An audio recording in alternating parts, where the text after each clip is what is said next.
Hi everyone, this week is on family troubles, and the first question is, what role can digital communication and social media play in disrupting, maintaining, or repairing strained family relationships? So to start out with disrupting strained family relationships, I think with social media or just with technology in general nowadays, and especially if your family member is living far away, you can it's kind of blunt, but you can just block somebody nowadays. Like if they're annoying you or if you don't want to talk to them anymore, you can just hit block. Another thing I thought of is like a lot of families have huge family group chats. Like I'm in one, I swear it's like 14 people, and it's like distant cousins that I don't even talk to, but there's no problems there, so I'm still in it. But that's another thing I thought of. You also limit people. You can limit family members from seeing your own posts on social media. So if you don't want them seeing what you're up to, but you don't want to go as far as blocking them, you can, I think, depending on the platform, you can kind of mute certain people from seeing things. On the other hand, it can make estrangement harder because on social media you can still see their posts. And then like an example I kind of thought of that was similar is if you're going through a breakup or something, I feel like sometimes you have a tendency to maybe see, like, it just depends on the situation, but you might want to go on social media and kind of see what they're up to. So where back in the day, like if you were estranged and you were far away, you just wouldn't see them. But nowadays with social media, you can just go on and see what they're doing. So on one hand, that can make it harder because you might want to try to distance yourself from this person, but it is also really easy to just hop on your phone and then look and find a bunch of information about them and kind of what they're up to. Digital communication can also help repair an estranged relationship because it's super easy to just send a message to somebody, and it might feel less stressful than trying to talk to them face to face. And that's my answer for that. So question 2 asks, how do cultural narratives about forgiveness, family loyalty, and reconciliation shape the communication choices of estranged individuals? And can these narratives sometimes do more harm than good? This is actually a really interesting question to me. And like the article talked about sayings like, oh, family is everything.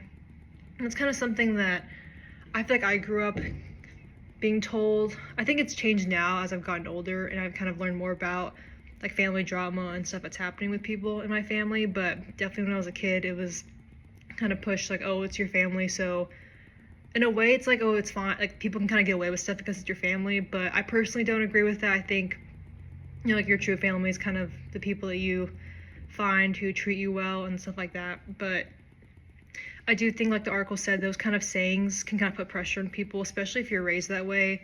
So I think if that's how you were raised, and when you get older, it might be harder for you to feel like when you try to distance yourself from someone else, you might feel guilty or you might feel ashamed. And you might have family members who are like, you shouldn't do that, like that's mean or whatever. And I feel like this can lead to people, they might not even speak out about why they have issues with another family member, and they might downplay kind of what happened, or they might just feel judged by the other family members. So I do think kind of these messages can sometimes do more harm than good, because I feel like overall the saying, it's like, oh, you should kind of like families together or whatever, like we need to stick as a family. Like I think in general that's not a bad saying, but the thing is a lot of people in families will do bad stuff, and I feel like people might use that saying or use that idea as an excuse and be like, oh, because I feel like most people in families kind of have that one person who's causing issues and has been causing issues for a while, and then people might just say like, oh, whatever, it's with their family, so we kind of have to let it slide. But I personally don't agree with that. I think people should still be held accountable of their actions, even it doesn't matter if you're family or not. So yeah, I would say they can sometimes cause more harm than good. And reconciliation, I feel like should only be happening if both parties are wanting it. One person shouldn't feel pressured just because this person's family to have to reconcile with them. And I do think like family loyalty is important, but if someone in the family is genuinely not a good person or causing issues, then I think people should be allowed to decide if they want to be in contact with them or not. Okay, moving on to Morgan and Wilson. The question is, how might non-physical child abuse manifest differently across the various cultural, socioeconomic, or family structures today? and should communication scholars update the framework to account for that? This is pretty interesting, because I know I got spanked as a kid, and I think most of my friends did, but I think that's just maybe culturally where I live, it's how it is. But I know it's kind of changing. That's like still a really controversial issue. So this article talked about abuse, and it doesn't always have to be physical. And I know when you're growing up, you can also be hurt by words or like humiliation. And one thing I kind of thought of I feel like is a little underlooked, is kind of silence or rejection. I feel like people always talk about parents. When you think of like child abuse, you think of like physical abuse, you think of parents like screaming at the kids, like possibly like using physical harm in them. But also one thing outside of physical abuse that I think that sticks out to me is kind of rejecting your kid, not paying attention to them. Like I know parents, like I'm not a parent, so like I don't know, but I know like parents can be very busy. Like I've seen my family members and I've seen other people, like I know it's a lot, but I feel like just something that we don't look at as much is just not spending time with your kid. Like for instance, I have a family member who, a dad, he's like always on his phone, and I think, and their kid, how old is he? He's like 3.5, and I know whenever we spend time with him, if you like have your phone out, he just does not like, the kid doesn't like that, because he kind of associates with, oh, his dad's on his phone, which means like he's not paying attention to him. And I think that's so important to pay attention to children when they're growing up. And another one I thought of is like regards to social media. I know that documentary came out. I didn't watch the whole thing, but I know that it was something about this girl and her boyfriend were like receiving like these really weird and like threatening text messages, and it turns out like the person doing it was like her own mom. So like that's just crazy, and I feel like that's an extreme example of non-physical abuse that like parents could be inflicting upon their kids. So that's just one. I feel like social media is interesting. I think that would kind of be more into your teenage years, but yeah. So regarding the last article, it asked, how should we distinguish between what people do, descriptive norms, and what people approve of, injective norms, and understanding parental discipline, and what type of norm do you think has a greater influence on behavior? So like in short terms, descriptive norms, like the question said, are more about what people think other people are doing. So it doesn't even matter if other people aren't doing it, it's just the perception that's important. And then injective norms are about what people think others approve of.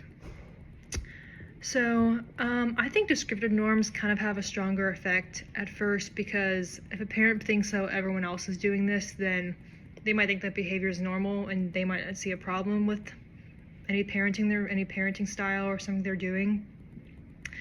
But I do think injective norms do matter as well, because if a parent thinks others approve, and they may feel more confident doing it, and they feel kind of fine doing it. So, and I would say descriptive norms are a little stronger, but I think they're both important. But that's pretty interesting to me. I mean, I feel like that kind of applies to most things in life. Like if it's like, oh, if everyone's doing it, then it's fine. So that was pretty interesting. So question 5 talks about the false consensus effect and how this influences other controversial parenting decisions beyond corporal punishment. So like in the article, it talked about false consensus effect, and that basically means people assume other people think and act like they do. So in regards to parenting, this can mean a parent who to spank their child may assume other parents do that too, and they might think this behavior is normal. So other controversial parenting decisions beyond that, I'm trying to think of like other, but I think that's the big one that's really controversial. I feel like nowadays maybe screen time with kids could be something that's more of like a heated topic.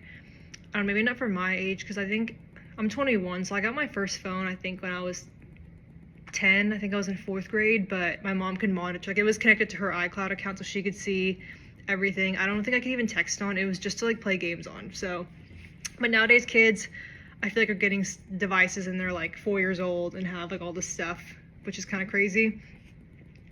I think another thing beyond corporal punishment could maybe be, like, curfews. I'm trying to think. I don't know, that's not super controversial, but maybe like going through your kid's phone.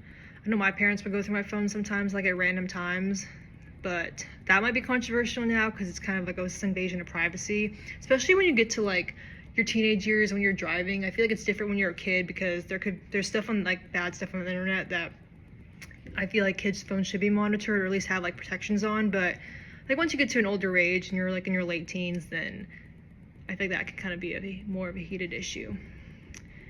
So yeah, overall these articles were interesting. I feel like the topic of just family troubles was pretty interesting. So I found these 3 articles pretty cool, and yeah.